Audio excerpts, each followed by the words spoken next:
Assalamualaikum warahmatullahi wabarakatuh. Perkenalkan, nama saya Atika Rahmianti, NIM 206222166 dari kelas akuntansi pagi 2. Di sini saya akan merangkum dari bab 1 sampai bab 11 mata kuliah bank dan lembaga non-bank. Bab pertama yaitu tentang uang. Pengertian uang. Uang adalah segala sesuatu yang dapat diterima oleh masyarakat sebagai alat pembayaran di suatu wilayah, atau sebagai alat pembayaran utang, dan bisa juga sebagai alat untuk melakukan pembelian jasa atau barang. Fungsi uang ada 4. Yang pertama, uang sebagai alat ukur. Yang kedua, uang sebagai alat tukar. Yang ketiga, uang sebagai pembayaran utang. Dan yang keempat, uang sebagai penimbun kekayaan. Perbedaan lembaga keuangan bank dengan lembaga lainnya yaitu dari ragam produk yang ditawarkan.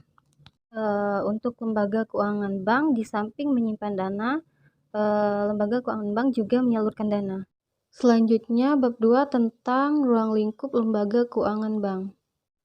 Pengertian bank. Bank adalah badan usaha yang menghimpun dana dari masyarakat dalam bentuk simpanan, lalu kemudian menyalurkannya dalam bentuk kredit atau lainnya.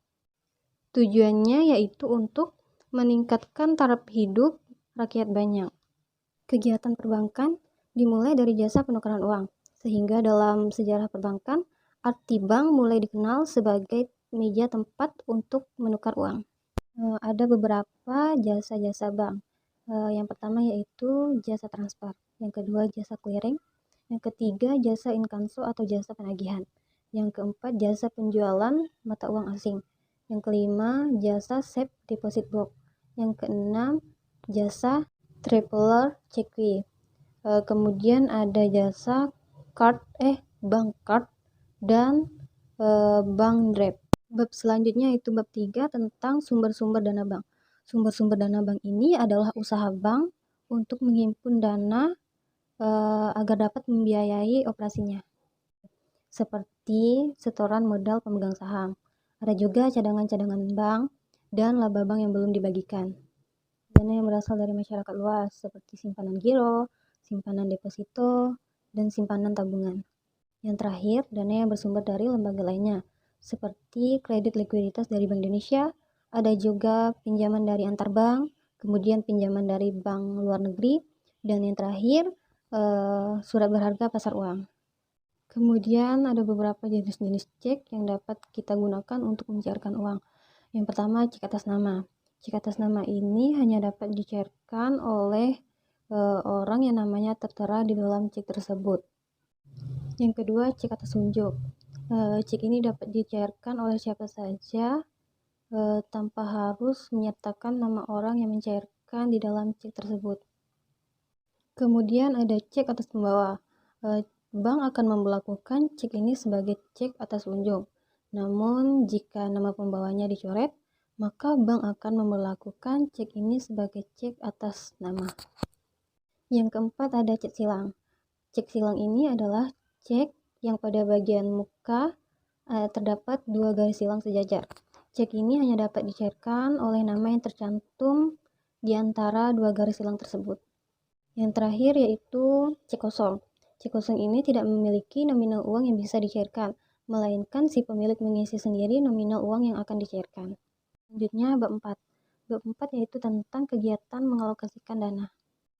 Pengalokasian dana dapat diwujudkan dalam bentuk pinjaman atau yang lebih dikenal dalam istilah kredit. Pengalokasian dana dapat pula dilakukan dalam bentuk membelikan berbagai aset yang dapat menguntungkan bank. Selanjutnya, pengertian kredit dan pembiayaan. Kredit adalah penyediaan uang atau penagihan yang dibersamakan dengan itu berdasarkan persetujuan atau kesepakatan minjam-meminjam antar bank dengan pihak lainnya, yang mewajibkan pihak peminjam untuk melunasi pinjamannya dalam jangka waktu tertentu dan pemberian bunga.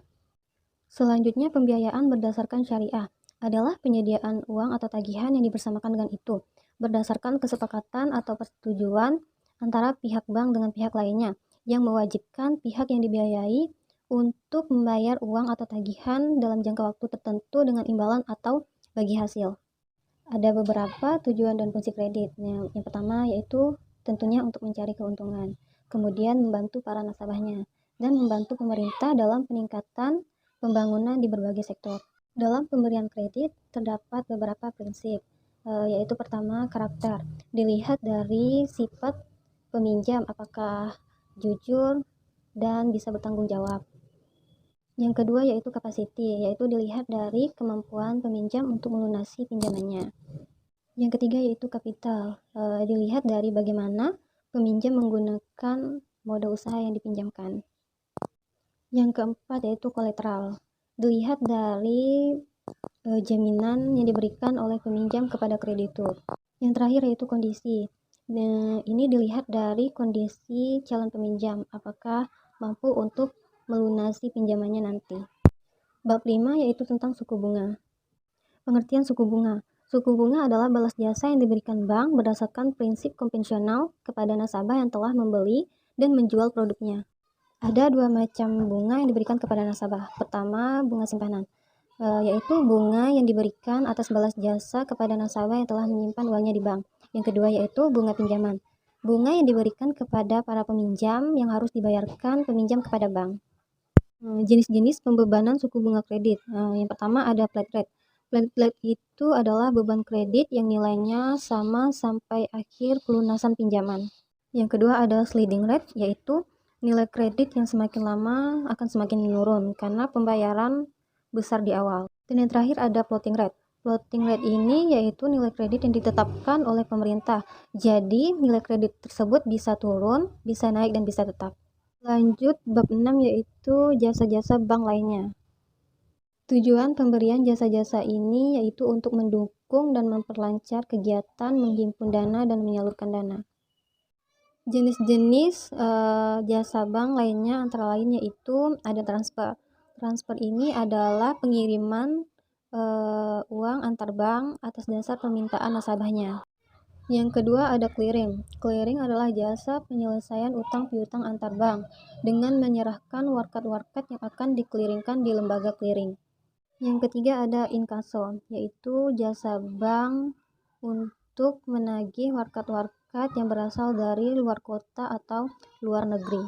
Yang keempat ada jasa safe deposit box, yaitu menyewakan suatu box kepada nasabahnya sebagai alat untuk menyimpan berbagai macam surat-surat berharga dan kuncinya diberikan kepada nasabah. Yang kelima ada bank card. Bank card ini kartu yang diberikan bank kepada nasabahnya yang digunakan sebagai alat pembayaran di tempat-tempat tertentu seperti hotel, swalayan, dan lainnya. Yang keenam ada banknote. Banknote ini adalah sejenis uang kartal yang dikeluarkan atau diterbitkan oleh bank luar negeri atau yang disebut juga sebagai devisa tunai. 7 ada traveler check, yaitu cek wisata atau cek perjalanan yang biasa digunakan oleh orang-orang yang senang bepergian.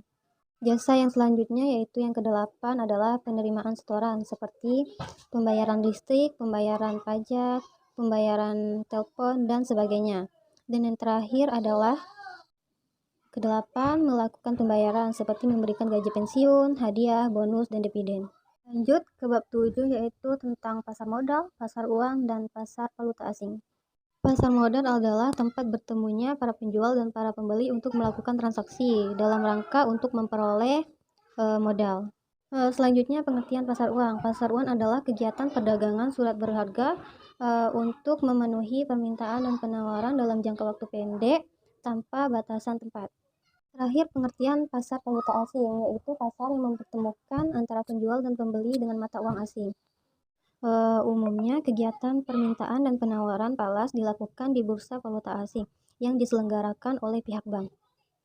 Selain di bank, penukaran ini bisa dilakukan di tempat penukaran uang asing atau money changer. Bab 8 tentang pegadaian. Pengertian usaha gadai. Usaha gadai adalah aktivitas menjaminkan barang-barang berharga kepada pihak pegadaian untuk memperoleh sejumlah uang.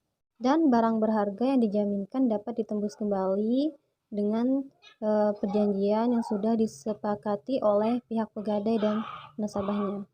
Ciri-ciri usaha gadai. Pertama, terdapat barang-barang berharga yang digadaikan. Yang kedua, jumlah uang pinjaman tergantung kepada nilai barang berharga yang digadaikan.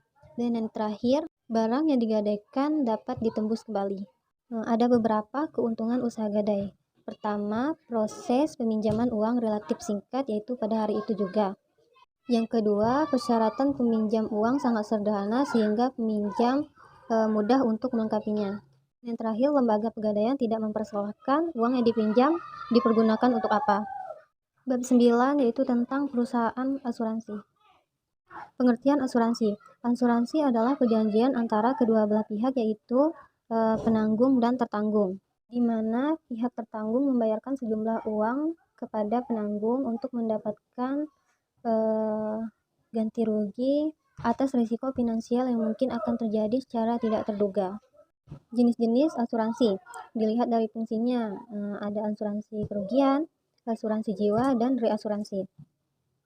Asuransi yang dilihat dari kepemilikannya yaitu ada asuransi milik pemerintah, kemudian ada asuransi milik perusahaan swasta nasional, ada juga asuransi milik perusahaan asing, dan terakhir ada asuransi milik campuran. Keuntungan asuransi pertama bagi pihak asuransi yaitu tentunya keuntungan bagi premi yang diberikan kepada nasabah. Selanjutnya keuntungan dari hasil penyertaan modal di perusahaan lain.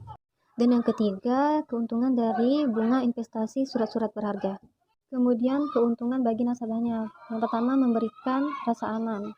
Yang kedua simpanan tersebut pada saat jatuh tempo dapat ditarik kembali. Yang ketiga tentunya terhindar dari risiko kehilangan atau kerugian.